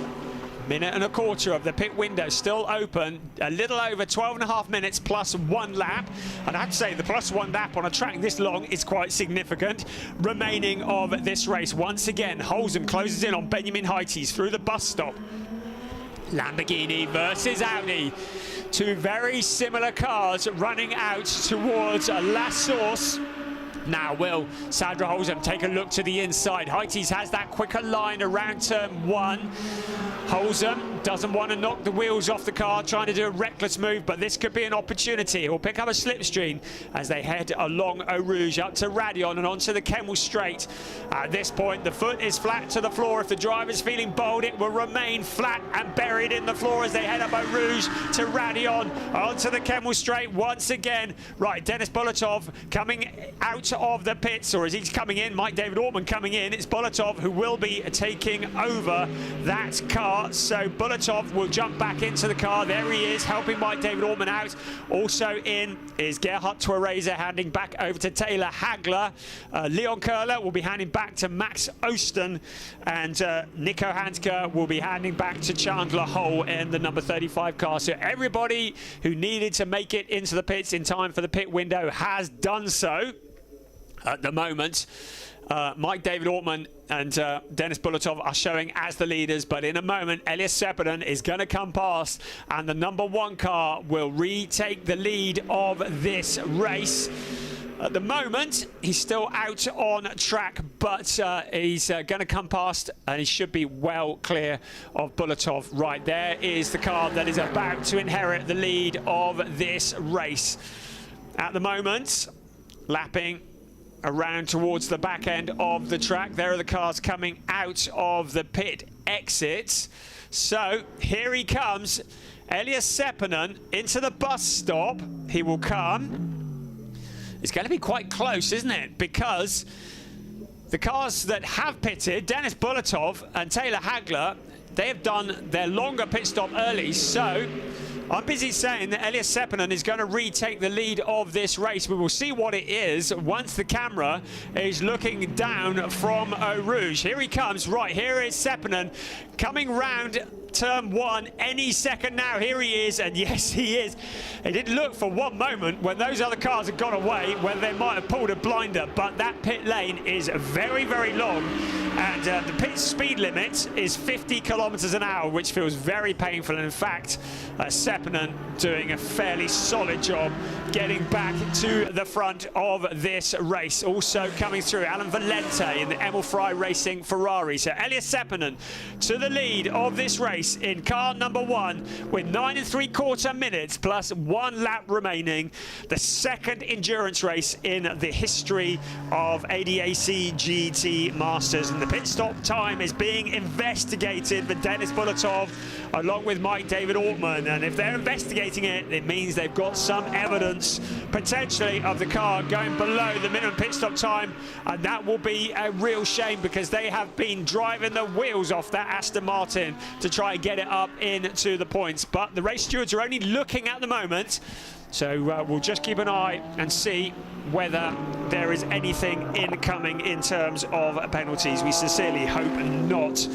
So there is car number 4 with Alex Fack in 5th place. Max Osten just behind, Chandler Hull behind them. But Alex Fack with a clear track in front in 5th place. Been working hard to play the pit strategy. We'll see where everybody else is when they cross the start-finish line. We'll get the update of the timing screens because Valente, Bulletov, Hagler, that will just change around once the timing screen has refreshed. Alex Fack at the moment in that 5th place. Max Osten doing what he can with the BMW. The driver from FK Performance, who was guesting in ADAC GT for Germany a couple of weeks ago at the Nürburgring, has been racing in Japan as well, and a penalty lap for Denis Bulletov. So that'll be for the pit stop time. So car 34, Denis Bulletov shares with Mike David Ortman. The BCMC and Volker-Horst Motorsports car, the Aston Martin, will have to visit the penalty box. Our race leader, now that we've updated, and Taylor Hagler up into 4th place. Had to do a double take on that because that's a solid job, having taken up Gerhard Twerracer. We saw Gerhard in the number 19 GRT Grasser Racing Lamborghini making great progress, and Taylor Hagler doing a solid job, now leading in the Pro-Am race. They have really pulled a blinder with the strategy, getting the jump on Alex Fack and Alexander Schwarzer. Fack and Schwarzer have won every single Pro-Am race this year. Of the 6 races we've had, they have won all 6 of them in the Pro-Am category. But Alex Fack is now up with Taylor Hagler in that 4th place, and Hagler is gonna feel the full might of the Swiss driver very, very shortly, because Fack is very much tucked up behind the number 19 car. Meanwhile, the fights continue further back. That is Chandler Hull in the 35 car in 7th place. Benjamin Heites and Sandro Holzem. Right, there is Fack challenging for position. The car in front in 3rd place has to visit the penalty box after such a solid drive. Denis Bulletov is going to lose at least 3 places once he's been into the penalty box. Moving up into 4th place at the moment, Alex Fack past Taylor Hagler, but Hagler doing a solid job in that 5th place now, but will have Max Osten on her back bumper before too long. Denis Bulletov in the 3rd place at the moment, but has to visit the penalty box. Alex Fack in a solid position in the Fack Autotech Porsche. All pit stops done and dusted. This is the view from Fack's perspective as he sees Denis Bulletov just ahead of him. Great on boards as the cars circulate on the back section of the track. There is Bulletov in 3rd place at the moment. Along Blanchimont, once again, keeping it absolutely flat out, and that'll be towards the bus stop chicane. The quick right and the left, and then out onto the grid they will come, and up towards Last Source. So Hagler already under pressure from Max Osten. Now towards Last Source comes Denis Bulletov. Alex Fack Behind him now, Max Osten has found a route past Taylor Hagler in towards the last source. Behind them, Chandler Hull and Benjamin Heites. Our race leader, Elias Sepinen, well clear of Alan Valente. Here we come, down towards Eau Rouge once again. 5 minutes remaining of this, the second ever endurance race in ADAC GT Masters. Denis Bulatov, somebody has had, is that a lock-up or is that somebody having a barbecue? I could just see a lot of blue smoke rising in front of the camera. So there's Bulatov. Now, he is going to have to visit the penalty box this time around in that third place. So we will see him shortly peel off into the penalty box and hand third place to Alex Fack. There is the penalty box. Well, he hasn't peeled off that time around. I don't think he's taken it off camera. I'm sure he hasn't. So Bulatov continuing in that third place at the moment. And Alex Fack in fourth place. Max Osten just behind. You saw the penalty box painted on the track. Now, maybe he took it when it was off camera, but I haven't seen that. I don't have a timing screen to tell me whether he's taken it or not, but he's in that third place at the moment. On board with Alex Fack in fourth place, following Denis Bulatov, looking for the last of the podium positions. Max Osten in fifth place, then Taylor Hagler just behind, then Chandler Hull. So Sepinen leads the way. This is for third place at the moment. Alan Valente between this battle and race leader Elias Sepinen. Sepinen with about 10.5 seconds over second place Alan Valente. Then Denis Bulatov here in the black and gold Aston Martin. Alex Fack very much on his back bumper in the Porsche. This is the view from Alex Fack's perspective. Less than 3.5 minutes remaining of this race into the bus stop. Once again, no more pit stops to be done, so all fighting will need to be done out on track. Out of the bus stop of turn 19 towards turn 1. Alex Fack tucked up close to the Aston Martin. Into La Source. Great perspective on board with Alex Fack. A steep downhill section. And then the 3G lateral forces of Eau Rouge coming up, the steep climb, 25% up the hill we come. There'll be stars in the eyes of Alex Fack, but he'll keep his foot buried on it. You saw a little bit of smoke as the number 34 car bottoms out, going up Eau Rouge. Out along Radillon towards the Kemmel Straight they come. Once again, Fack tucked up behind the Aston Martin. In the background, Leon Köhler, not Leon Köhler, Max Osten, who's taken over from Leon Köhler. So, just going to keep an eye on whether Denis Bulatov peels off into the penalty box this time around. There's the penalty box, so maybe he had taken it when we were not looking at him. He may well have done that. Whichever way, Denis Bulatov is fighting for third place out on track. So Alex Fack, if he wants to get that podium position, is going to have to do it on the track, because clearly the Aston Martin is not peeling off into the penalty box. So once again, Alex Fack behind Denis Bulatov. So looks as like he's going to have to get the job done on the tarmac. Nothing's going to be handed to him here. So 1 minute and 3/4 remaining plus 1 lap. So when the race leader crosses the line, if the clock has struck 0, that will be the last lap. So whatever lap the leader is on, it'll be the remainder of that. Then when the clock strikes 0, it's the plus 1 lap that comes. There is Denis Bulatov in third place. Behind him, Alex Fack, the young star from Switzerland, alongside Alexander Schwarzer, doing a sterling job, leading the Pro-Am race. In the background, Max Osten. Alex Fack will be looking to continue his 100% record of winning every Pro-Am race this year in ADAC GT Masters. What a stunning record that would be. Into the bus stop once again. So it will be what remains of this lap for Elias Sepinen plus 1 more, because Elias Sepinen will have crossed the start-finish line already. So about 2 laps remaining for these cars you're looking at, and less than 2 laps for our race leader of this race 7 of a 12-race season, the second endurance race, as Benjamin Heites has a look to the inside of Taylor Hagler. Hagler down into 8th place. In the background, Sandra Holzem and Mikael Kapfinger running side by side. Out of La Source, a little bit of contact from Holzem alongside Kapfinger, but Holzem holding on to that 9th place. Now along Eau Rouge, that Porsche has been looking very dialed in all day.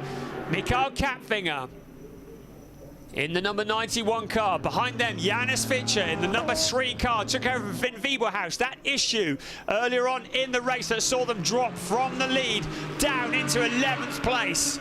Elias Seppänen will be shortly starting his final lap of the race. There's Denis Bulatov in 3rd place. There's Alex Fack once again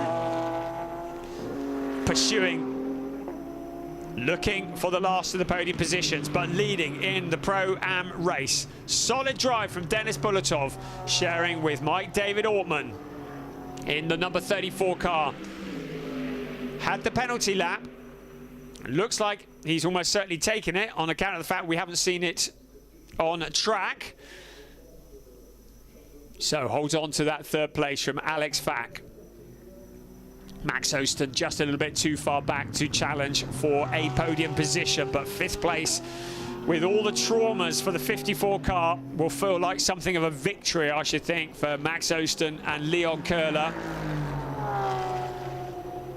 Our race leader will be shortly starting his last lap, and that's exactly what he's just started now. So Elias Seppänen has just crossed the start-finish line to start his final lap.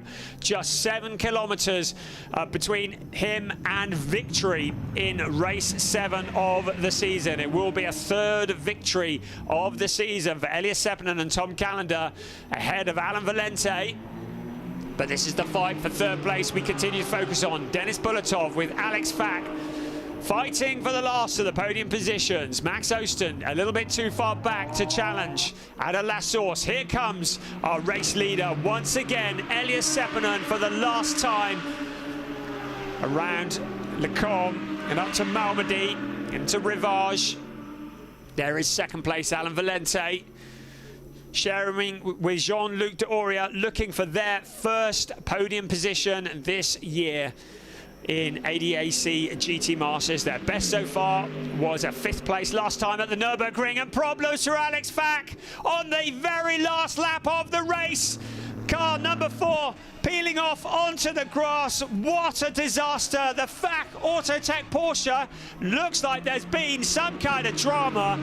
Peeling off onto the grass, parked up on the side of the track. He's going to lose the podium. He's going to lose the win in the Pro-Am race. It means that the win in the Pro-Am category is going to go to Chandler Hull and Nico Hanske. The car has held on for 80 minutes, and on the final lap of the race, Alexander Schwarzer in the background. You can see how fed up he looks. All the hard work was done. There was less than 1 lap to go in that 4th place, and now the car has cried no more. It's parked up at the side of the track, and that is an absolute disaster for Fack Autotech. Their 100% record of winning every Pro-Am race is not going to last, and it's going to be a new winner for the first time this season in the Pro-Am race. But there's going to be a repeat winner this season in the overall race, because Elias Seppänen and Tom Callender are going to win race 7 of the season, the 2nd ever endurance race in ADAC GT Masters, ahead of Alan Valente and Jean-Luc Deoria for Emil Frey Racing. They will be over the moon with that. Their 1st podium, a 2nd place for car number 14. And despite all the dramas, it looks like Denis Bulatov and Mike David Ortman are going to cross the line for a podium position. So 3rd place against the odds for car 34, Max Osten and Leon Köhler in 4th place. They will be pretty happy with that, considering how things started. And in 5th place, it will be Chandler Hull and Nico Handke, who will also take the win in the Pro-Am race. But the overall winner, Elias Seppänen and Tom Callender, it's their third win of the season for Landgraf Motorsports, and the gold and silver #1 Mercedes will take the top step of the podium. So brilliant stuff for the win, a dominant race. And what happened there, well, you can see a big puff of something. I don't think it was a tyre. You saw the smoke rising up into the air, and Alex Fack clearly losing power in that Porsche. So close and yet so far. Well, he will not be a fan of endurance racing, because if this had been a normal length race, that would have been a solid 4th place, maybe more. No such problems for Elias Seppänen and Tom Callender. It just shows you can't count your chickens, and it ain't over until it's over, and other catchphrases are available, because that was... It's all about getting to the end at the front, but it's also about getting to the end, and that's exactly what Elias Seppänen and Tom Callender have done. A solid drive. They played the pit stop strategy to perfection. They knew that they were going to come out in traffic after the first stop. There's Alex Fack just stopping and looking at the car. A real disappointment. It won't affect them in their Pro-Am Championship, because they have a dominant lead in that. But there is your classification after 80 minutes of endurance racing. The ADAC GT Masters, race 7 of a 12-race season. 33 laps around this 7-kilometer Spa-Francorchamps circuit, with Elias Seppänen, Tom Callender, Alan Valente, Jean-Luc Doria, Dennis Bulletov, Mike David Ortman, your 1, 2, 3. Max Osten and Leon Köhler will be delighted with a 4th place, I should think, ahead of Chandler Hull and Nico Handke winning in the Pro-Am race. The rest of the positions just scrolling through. 2 non-finishers, Alex Fack and Alexander Schwarzer, David Schumacher, Samuel Vega, whatever the problem was there. And of course, we had another couple of cars, Pablo Schum, of course, and Gregory de Cyborg, who also didn't make it to the end. So 4 non-finishers in total.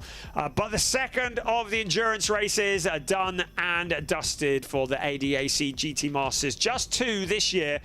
We've really enjoyed the endurance races, and we really hope they're going to become a permanent fixture on the GT Masters calendar. It means that tomorrow we get a sprint race, and although the normal 1-hour race for GT Masters is classed as a sprint race, this really is a sprint race. It's a 40-minute race tomorrow with just 1 pit stop, and it will be short and sharp, flat out all the way, and we'll look forward to that, which takes place tomorrow afternoon here at Spa-Francorchamps. Weather conditions hopefully remaining very much as they are today. A glorious sunny day where we saw Tom Callender and Elias Seppänen extend their championship lead by 24 points. Leon Köhler and Max Osten, damage recovery. They're still less than a race win behind in 2nd place. Samuel Vega, David Schumacher, that is going to sting. That non-finish, no points, drops them 51 points back from the race leaders. Also, Finn Wieberhaus and Janis Fitcher. It just came to them, Elias Seppänen and Tom Callender, didn't it? Because many of the other contenders are falling by the wayside. It's all about the reliability. Those are the rest of the point standings just flashing through. But it sets us up for what will be an entertaining race tomorrow and an entertaining championship. There is Elias Seppänen on the left, Tom Callender on the right. They don't look particularly tired. They look they've done endurance. They look like just stepped out from breakfast. Really sterling job done. It was good to listen in, see if there's any information to pick up. But Elias Seppänen, who spent a lot of his time cycling, and always cycling long distances up and down mountains. Also the case with Mike David Ortman, actually, who you see in your picture there. Both very keen cyclists. Mike David Ortman, the outgoing champion in ADAC GT for Germany. There's Tom Callender, the youngest driver in ADAC GT Masters, just turned 16 years old this year and has taken it all in his stride, leading the championship. Alan Valente, Jean-Luc D'Auria, the Swiss duo in the Emil Frey Racing Ferrari 296. Great to welcome Ferrari back to the GT Masters grid this year. So Elias Seppänen, we saw him back in 2020 in ADAC Formula 4 Germany. Moved into Formula 3, but has really made his name in GT Masters. Won the championship with Salman Vega last year for Landgraf Motorsport. Looking to become the first driver ever to successfully defend a title in ADAC GT Masters, going about it in exactly the right way.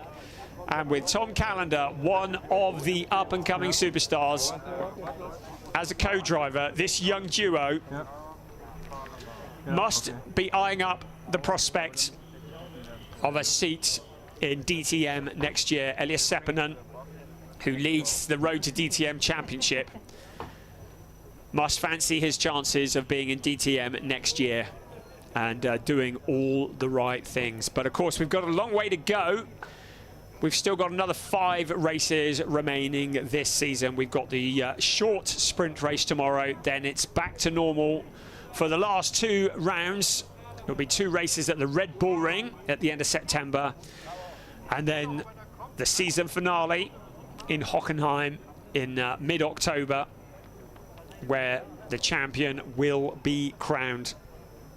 But great to have car 14 on the podium for the first time this season. Alan Valente, Jean-Luc D'Auria. Alan Valente, it'll be his 5th podium. He won at Hockenheim last year, if you remember. Jean-Luc D'Auria, I'm just checking back on my records. It is his first podium. Yes, it is. So Jean-Luc D'Auria, his best result was 5th place last time out at Nürburgring. So he'll be delighted with his first ever podium in ADAC GT Masters.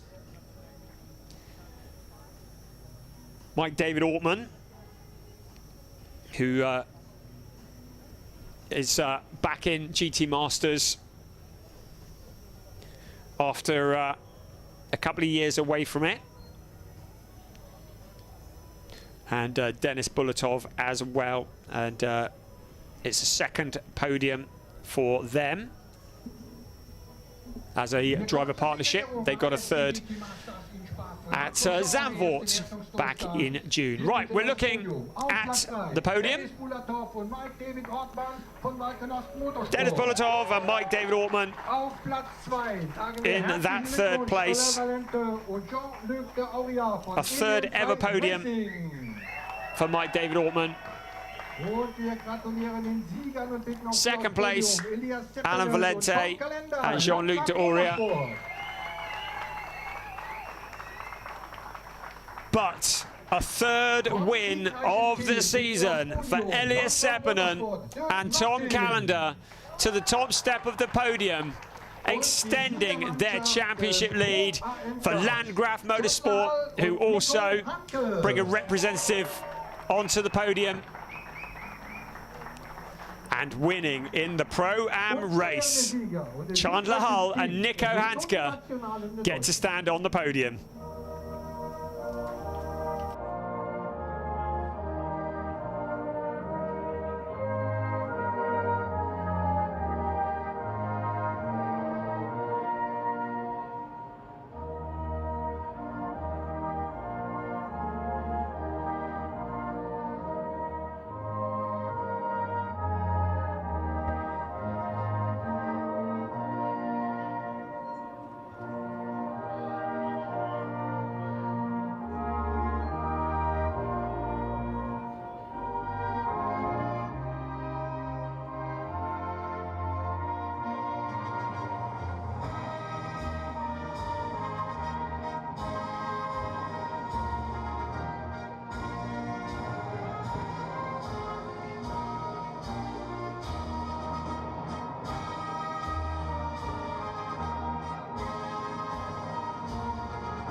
think we're going to need a bigger podium, aren't we? It was a Mercedes that won last time we were here 9 years ago. And that was a legendary partnership in the shape of Sebastian Asch and Luca Ludwig. It's a Mercedes that wins again when we return to Spa-Francorchamps 9 years later. This time, the up-and-coming superstars of Elias Seppänen and Tom Callender taking the top step of the podium. But they were chased home by a Ferrari. We welcome the Ferrari 296 to the Grid GT Masters this year. We welcome Ferrari back to the podium with Alan Valente and Jean-Luc D'Oria at the wheel. And Mike David Ortman and Dennis Bulatov, the two stars in ADAC GT4 Germany last year, finally make a mark in ADAC GT Masters 2024 with a third place. And the Pro-Am race taking their first ever win in the Pro-Am category. Oh, we got the team first. Don't knock over the champagne. The team trophy going to Landgraf Motorsport. The Pro-Am race being won for the first time, not by Alex Fack and Alexander Schwarzer, but by Chandler Hull and Nico Handke. And they receive a trophy for winning in the Pro-Am race. 9 people stood on the podium, a podium that's built for 3 normally, all clutching trophies and reflecting on the second ever endurance race in the ADAC GT Masters. There were just 2 endurance races this year, and we have enjoyed both of them very much. I really hope the endurance race is going to become a permanent fixture on the calendar because it has been entertaining. Elias Seppänen has been taking lessons from Lando Norris, giving the bottle of champagne a decent shove from underneath the torpedo. The celebrations on the podium continue, and we will do it all again tomorrow, but it will be a race that will be half the length tomorrow. It will be just a 40-minute race at about 10 to 2 local time, and it will be race 8.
ADAC GT Masters. We are go. The car's found out. And he's given the squeeze. Look at this, side by side. Pulling out right in front. And really good close racing.